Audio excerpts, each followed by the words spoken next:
Hi friends, ఇవాళ నేను చలిమిర్చి చేయబోతున్నానండి. దానికి కావాల్సిన ఇంగ్రీడియంట్స్ చూడండి. ఫస్ట్ ముప్పావు కేజీ బెల్లం తీసుకొని అయితే పాకం పట్టుకున్నానండి. ఆ పాకం లేత కాకుండా ముద్దురు కాకుండా అట్లా మన చేత్తో ఇలా పైకి కిందకి అంటుంటే అంటుకునేలాగా ఉండాలి.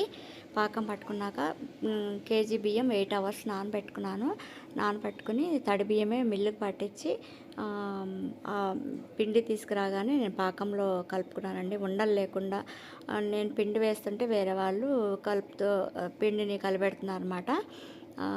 అప్పుడే పాకంలోనే నేను కొంచెం నెయ్యి వేసుకున్నానని నెయ్యి వేసుకొని పాకంలో నెయ్యి వేసుకొని పిండి కలిపితే కొంచెం పాకము బాగా కలుస్తుంది అనమాట. ప్లస్ టేస్ట్ కూడా ఉంటుంది. సో నేను పిండి ఎంత ఆ బెల్లంకి సరిపడినంత పిండి కలుపుకున్నాను. అసలు ఆ బెల్లంకి ఆ పిండికి కరెక్టే సరిపోయిందండి. కొంచెం కూడా కేజీ బియ్యం పిండి కొంచెం కూడా మిగలలేదు.